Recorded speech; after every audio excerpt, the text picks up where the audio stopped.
نحمده ونستعينه ونستغفره ونؤمن به ونتوكل عليه ونعوذ بالله من شرور أنفسنا ومن سيئات أعمالنا من يهده الله فلا مضل له ومن يضلله فلا هادي له أشهد أن لا إله إلا الله وحده لا شريك له وأشهد أن سيدنا ومولانا وسندنا محمدا عبده ورسوله اللهم صل وسلم وبارك على سيدنا ومولانا محمد وعلى آله وأصحابه وذرياته والتابعين لهم بإحسان إلى يوم الدين أما بعد فقد قال تعالى في كتابه الكريم يرفع الله الذين آمنوا منكم والذين أوتوا العلم درجات.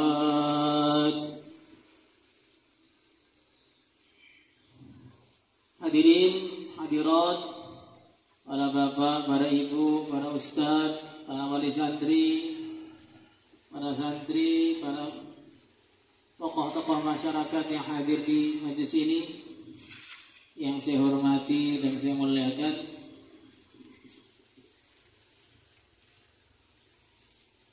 Kita harus bersyukur kepada Allah Subhanahu wa Ta'ala karena kita telah diberikan sesuatu yang bisa menjadi manfaat bagi kita untuk selama-lamanya. Semua perkara sehebat apapun dia, kalau hanya sementara itu tidak jadi hebat, itu tidak jadi istimewa, itu tidak menjadi luar biasa, karena hanya sementara saja. Ada orang tinggal di istana negara tapi cuma 1 detik, maka ya tidak hebat. Ada orang punya mobil supercar paling cepat, tapi cuma boleh dipakai 2 detik saja, ya tidak hebat. Tapi walaupun cuma punya sepeda ontel saja, sepeda kayu saja, tapi kalau dipakai seumur hidup, maka ini lebih baik daripada kendaraan yang begitu hebat tapi cuma 2 detik saja. Hadirin yang dimuliakan, maksudnya apa? Maksudnya kita harus memahami bahwa apabila kita diberi oleh Allah Subhanahu wa Ta'ala agama, ini berarti kita diberi oleh Allah kebaikan yang selama-lamanya. Kalau diberi selain agama, itu hanya diberi kebaikan yang sementara. Yang sementara itu pun kadang-kadang gak sampai mati sudah hilang juga. Maka perbandingan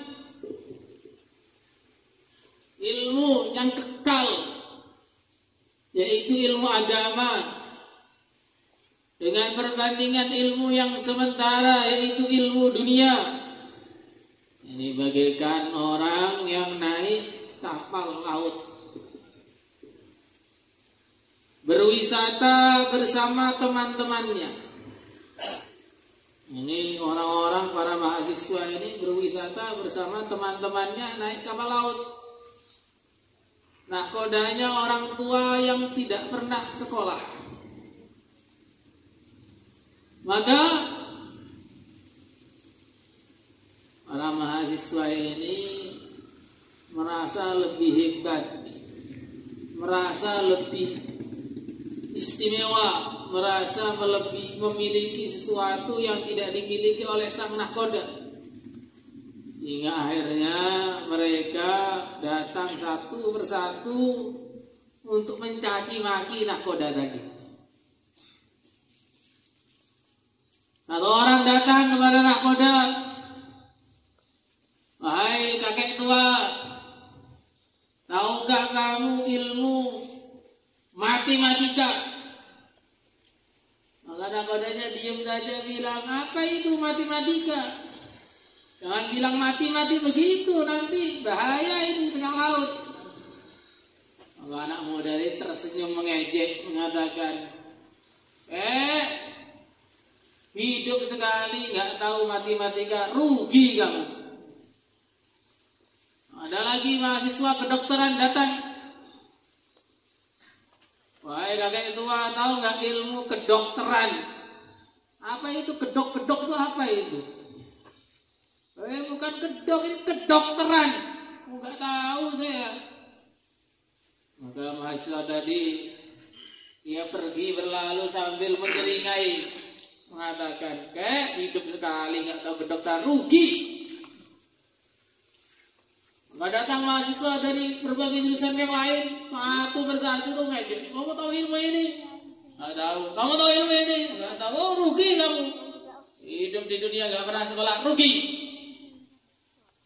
Maka kakek tua tadi diam saja. Tengah-tengah perjalanan, tiba-tiba ombak besar menghadang, badai menyambar-nyambar, hujan begitu deras dengan suara yang mengerikan. Maka semua yang di kapal berubah, yang aslinya tertawa bergembira tiba-tiba menjadi ketakutan yang begitu dahsyat.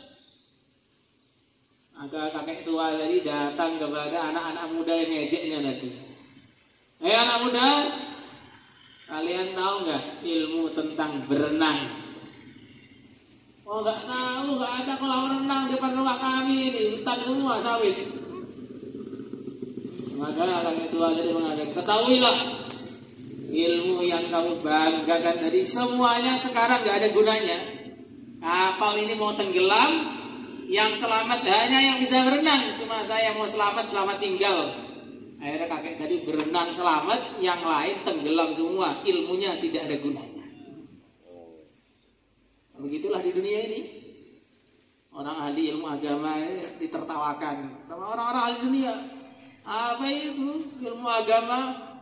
Masa depannya suram. Apa itu santri? Sudah zaman roket masih bawa kompor aja kemana-mana. Apa itu pelajar-pelajar ilmu orang Indonesia sok-sok pakai pakaian yang orang Arab, pakai jubah, pakai sarung. Apa itu? Nggak ada gunanya. Allah, nggak ada gelar. Lama-lama pondok cuma ustad saja. Mana sertifikatnya, mana ijazahnya, mana gelarnya, mana?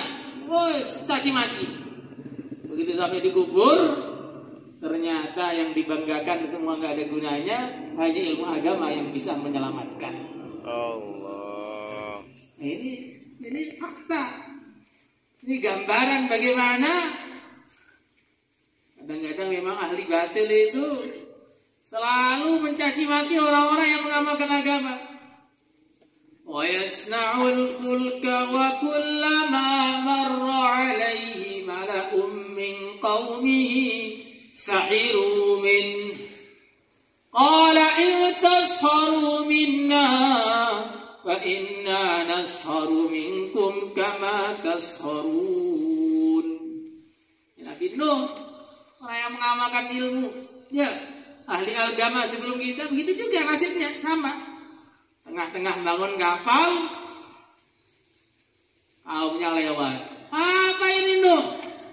Kemarin jadi nabi, sekarang mau jadi tukang kapal. Kemarin nabi, sekarang tukang kayu, pindah profesi. Kamu ini lucu, di tengah darat kok bikin kapal. Apa ini?